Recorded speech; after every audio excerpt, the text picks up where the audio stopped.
Separate Ways is the DLC expansion for Resident Evil 4 and follows Agent Ada Wong as she tries to recover the Amber in a scenario that plays alongside the Resident Evil 4 main campaign.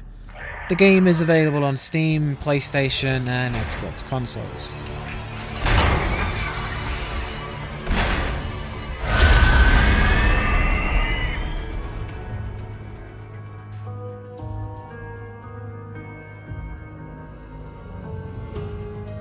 Atmosphere. The game has a much less horror focus than the main campaign, but has its moments as Ada is thrown in some of the scenarios that Leon faced in the original 2005 game, tackling updated gruesome monsters and dealing with dangerous spy missions.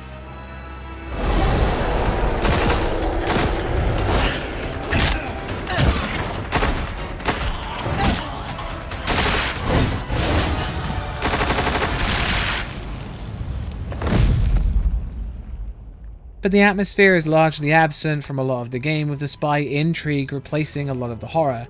The pace is generally much faster and it doesn't leave you to your own devices for very long. It still has some eerie, quiet moments as Ada explores Salazar's castle or the regenerator facility, and the atmosphere almost creeps in for these brief moments, but it's largely absent as stealth, combat and espionage make up the majority of the playtime. That's no Harry Masons. That was bound to happen.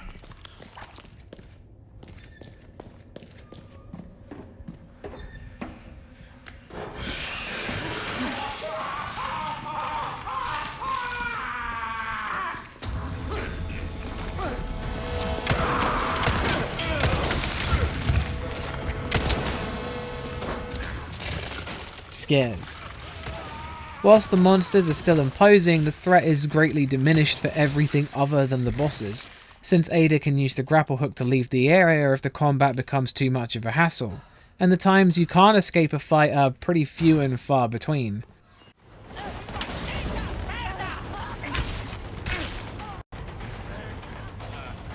Without the fight for survival, most of the enemies were just annoyances. Even with the difficulty seeming generally higher, being able to exit combat at will really took away the intensity of some of these situations. The boss fights are still intense, and some of them almost break into being frightening with their horrifying appearances and powers. The late game has some chase sequences which were surprisingly intense and worked well with how fast the enemies were, but these were only brief moments in a 4 to 6 hour game. Separate Ways tries some new things and some of it works, but a lot of it is mostly combat with normal enemies, and you don't need to engage with that if you don't want to. That's still no Harry Masons.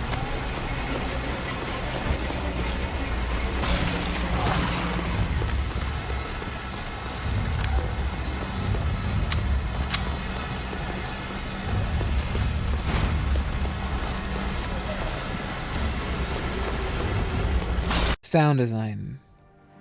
The music tracks feature some really cheesy tremolo guitars that are usually associated with espionage, and it's hard to say that it doesn't sound great and adds some mystique to playing as Ada, but it's just another thing that takes the horror out of the experience. There's a lot of remixes of classic tracks that are seeing a pleasant return in Separate Ways. The boss fights are more orchestral choir work, and they really do a good job at making the bosses feel more intense. The sound effects are again incredible, working on the rock-solid foundation of the base game, with everything from opening the suitcase to shooting the guns being a real treat to the ears. The voice acting is brilliant, with Lewis being just as good as the base game and Wesker having a deep, gravelly voice that always sounds threatening. Excellent timing, Ada.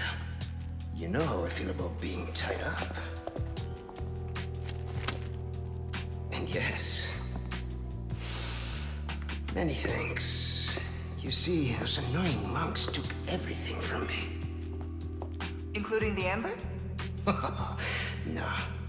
Cleverly hidden just before they grabbed me. Ada herself in the cutscene sounds great, but the quips and small lines of dialogue she has during the gameplay feel lackluster, with a lot of them not really matching the scenario or feeling like Ada's cold, emotionless voice just wasn't suited for the lines she was given. The reverb and directional audio are great, and they all worked exactly as they should. That's one Harry Mason.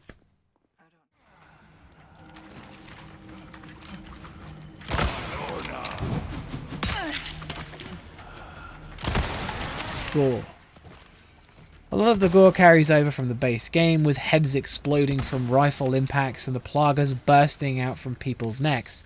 Without adding anything specifically to Separate Ways, the game easily nails the gore, but there are some extra moments as part of Ada's story that keep it fresh also, with the bosses she encounters. That's 2 Harry Masons. I'm empty.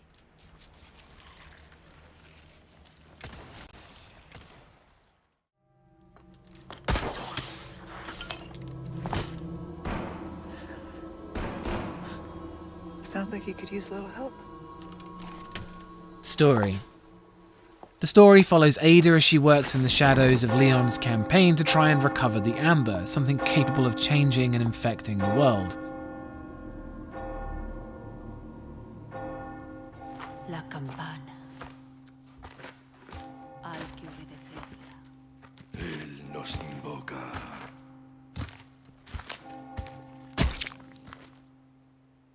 The story is easily the best aspect of the game, providing more backstory to certain characters like Lewis and fleshing out a lot of lore even in diary entries.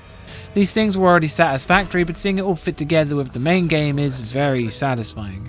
It's condensed and fits a lot of the same locations and scenarios into roughly half the time it takes to beat the main game, but adds a lot more unique encounters that weren't in the original Separate Ways.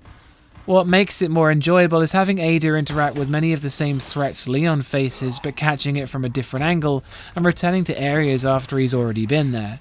It feels like it completes the Resident Evil 4 story and sets up for more intrigue on the horizon. Making the final score 3 out of 5 Harry Masons. Separate Ways is a brilliant addition to the story, but its horror elements are weaker than the main game, which was already struggling to present its atmosphere and scares.